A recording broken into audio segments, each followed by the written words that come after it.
characters, plots, humor, and a flying six-legged bison.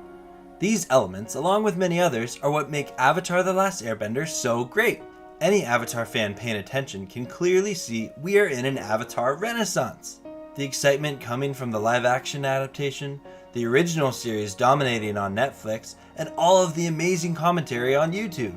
It's an awesome time to be an Avatar fan right now.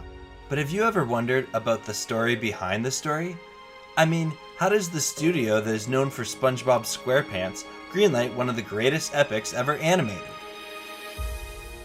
I invite you on a journey to discover Avatar: The Last Airbender from a different perspective.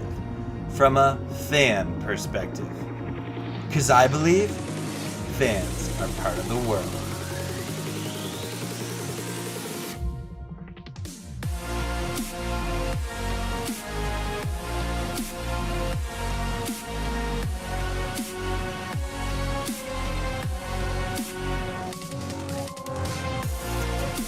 So where does this story begin?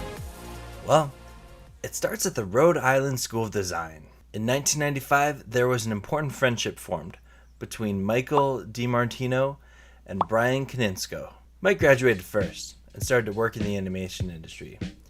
When Brian graduated, Mike was able to help him get his foot in the door in the animation industry at Film Roman Studios, working on shows like King of the Hill and Family Guy. Both artists grew tired of the sitcom world and would like to branch out and try their own thing. Mike worked on various projects, and Brian would go to work for Nickelodeon on the show Invader Zim. In March 2002, Brian decided it was time to take a leap of faith. He sent an email to Eric Coleman, the head of development at Nickelodeon. He explained that he and his friend had a show that they would love to pitch. Eric and Brian would have a very important lunch meeting where they would discuss this new show Brian was about to pitch. Along with Nickelodeon being interested in a new show that featured action and adventure, Eric knew he wanted to work with Brian.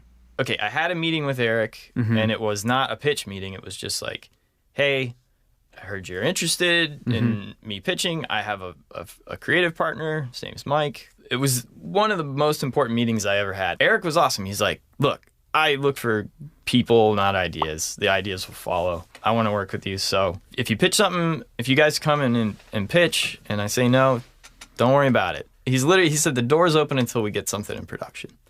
The term Eric told Brian to keep in mind as he prepared to pitch was kid POV. With this in mind, Brian was quick to contact Mike and they met up. Laying out all their sketches and story ideas, they hashed out what this new show would be. Fleshing out all their ideas from various inspirations, the day for the pitch arrived. Now, traditional pitch meetings, artists are given about 5 to 7 minutes to convey their ideas. It was this onslaught of like words and art to Eric. And then bending, Fire Lord, and this. It was like 2-3 hours long. And they do this and fire comes out. And then in season 3, they're invading. And he's like, stop. Stop talking, kind of like, I'm already in, this is fantastic. Eric was impressed by their story. He slowed them down and did what any smart executive would do. He made a deal. Mike and Brian were put on the fast track to produce a pilot for testing with audiences. Eric acknowledged that it would be a challenge to live up to the incredible vision they had for the show. The studio known for SpongeBob SquarePants was about to greenlight their best show ever. An artistic masterpiece that explores complex themes such as colonialism, genocide, class division, and family issues. It was clear this was not your average cartoon. The show scored very well with focus groups and would get picked up for 13 episodes. Mike and Brian recruited their team, along with recruiting writers, animators, and other positions to make an animated show. The idea to base bending after real-life martial arts was further developed, so they brought in their own martial arts consultant. They found Sifu Kisu, and I became his student. I met this kid who's in my class. He started to excel at the techniques, which caught my attention, and talked about this idea he had for a show.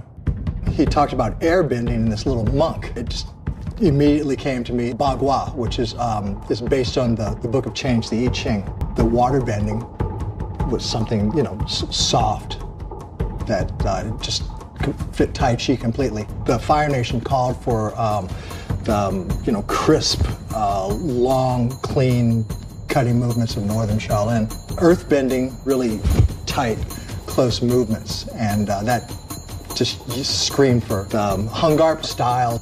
With a creative story, relatable characters, and a talented production team, Avatar: The Last Airbender was ready to be created. No one outside of Nickelodeon cared about Avatar yet, but as Mike and Brian worked with their team to create this new adventure, fans waited, not knowing the adventures they would watch as Aang and crew saved the world.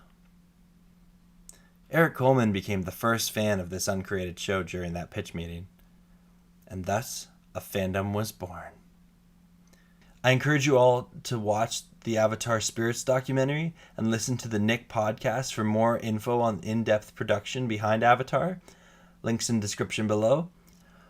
I always say on most days, Avatar: The Last Airbender is my favorite show of all time. I'm going to be talking a lot about it the next couple weeks, so I would love if you remembered to like and subscribe. Also comment, what does Avatar mean to you? Are you like me and you've known about Avatar for a long time and you watched it as it aired every week on television? Or are you a new fan that just discovered it recently on Netflix? I want to hear from you. I read all the comments and reply to each and every one of them. Yip yip, catch you on the flip.